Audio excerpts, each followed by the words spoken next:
गोस्वामी जी कहते हैं मणि, ये जो प्रभु का नाम है इसे मणि की उपमा दी जाती है। राम नाम के हीरे मोती मैं बिखराऊं गली गली, ले लो रे कोई राम का प्यारा शोर मचाऊं गली गली। ये मणि है। अच्छा, प्रकाश के साधन कितने हैं? एक साधन जैसे ये आपके सामने है, ये बल्ब लगे हुए हैं, पर यदि बिजली का कनेक्शन काट दिया जाए तो ये प्रकाश कर सकते हैं क्या? बोलिए, थोड़ा आप भी बोलिए। अभी इतनी ठंडी नहीं है कि हाथ पैर मुंह सब बंद हो गए। ये किसी काम के आएंगे? यदि लाइट काट दी जाए तो ये प्रकाश कर सकते हैं क्या? नहीं कर सकते। अच्छा, प्रकाश का एक दूसरा साधन होता है, जैसे मिट्टी का दीपक ले लिया, बत्ती ले ली, घृत लिया, तो वो भी एक प्रकाश का साधन है। पर उससे प्रकाश करने के लिए आपको दिया चाहिए, बाती चाहिए, तेल या घृत चाहिए। तीनों में से यदि कुछ ना हो, दिया हो, बत्ती हो, घृत या तेल कुछ भी ना हो, तो भी प्रकाश होने वाला नहीं है। जल के 1 मिनट में रुई समाप्त हो जाएगी। अच्छा, यदि घृत भी है, बत्ती भी है, सब कुछ है आपके पास, दिया नहीं होगा तो भी दिक्कत है। इन तीनों में से एक के अभाव में भी अच्छे से प्रकाश करना संभव नहीं है। तीनों होंगे तो संभव है।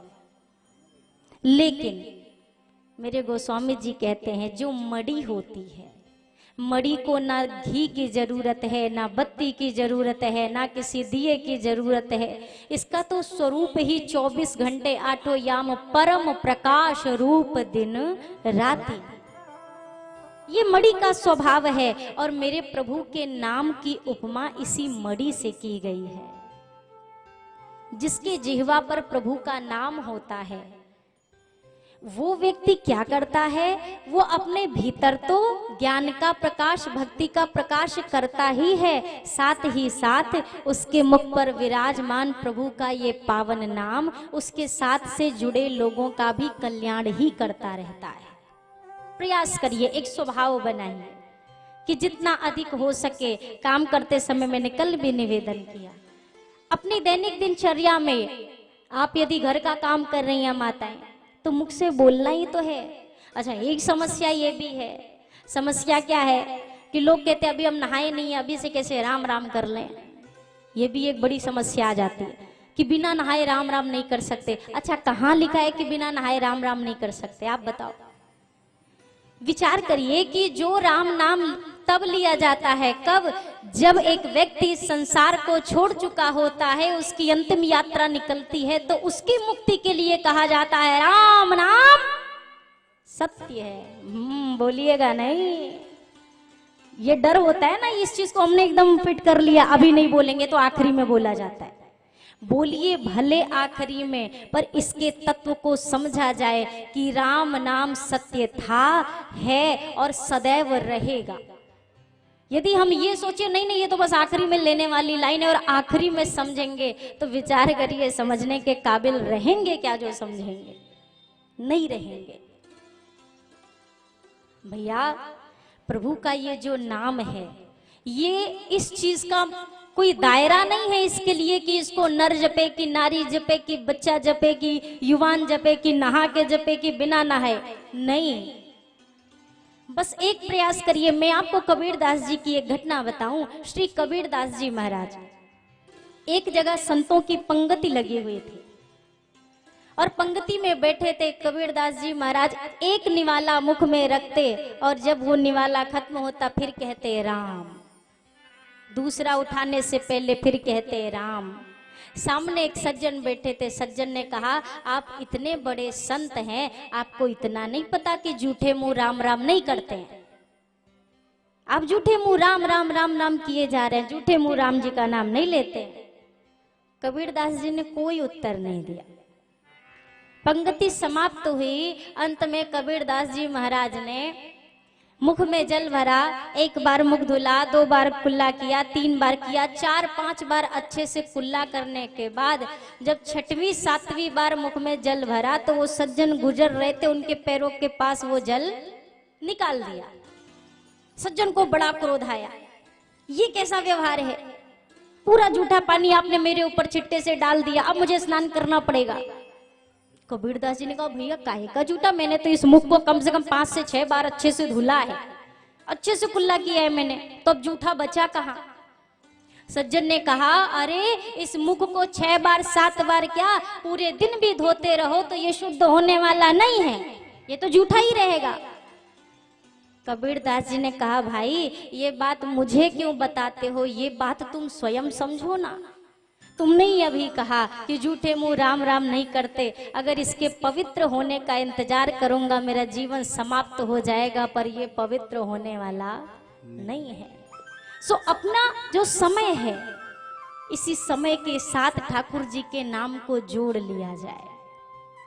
ये ना सोचें कि आज करेंगे कल करेंगे, कोई कोई कहते अभी नहीं करेंगे, कब करेंगे, थोड़ा घर के काम काज से फुर्सत हो जाए तब आराम से करेंगे।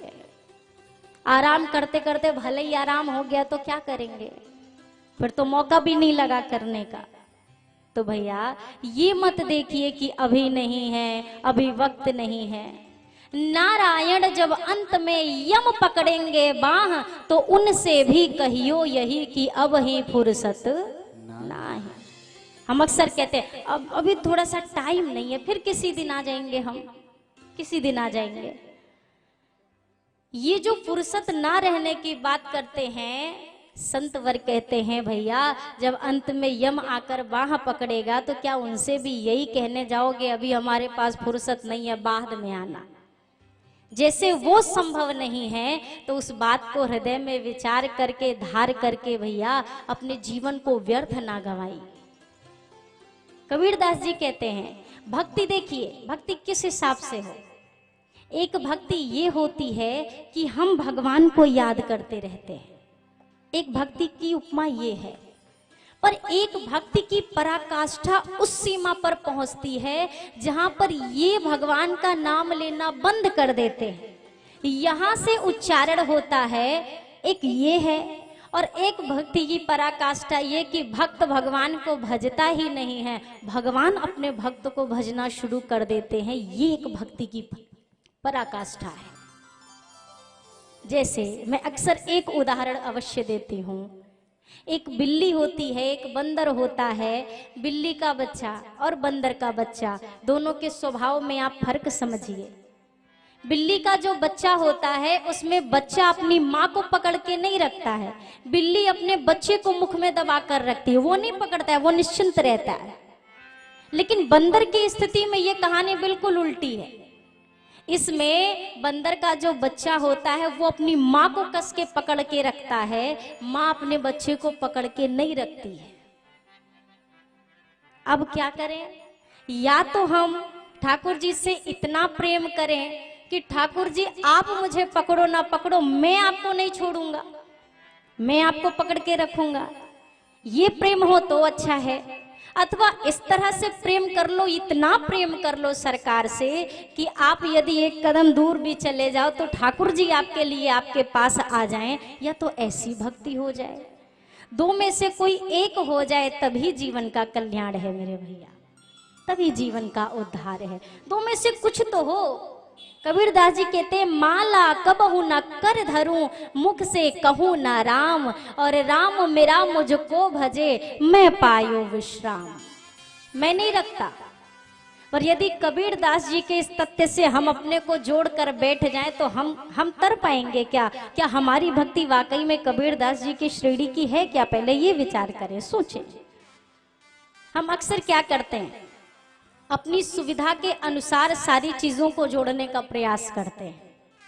पर याद रहे, श्रद्धा अविचल होनी चाहिए। भक्ति ऐसी ना हो कि आज मजबूत है, कल परिस्थिति डगमगाई तो भक्ति की भी डगमगा गई। ऐसी भक्ति नहीं होनी चाहिए। यदि हम और आप अपनी सुविधा के अनुसार भजन करेंगे तो इसका हमें कुछ भी लाभ मिलने वाला नहीं है। अपनी सुविधा से भगवान को मत ढालिए, वो जैसी परिस्थिति देता है उस परिस्थिति में स्वयं को ढालने का प्रयास किया जाए, तो जीवन का कल्याण है, तो जीवन का उद्धार है।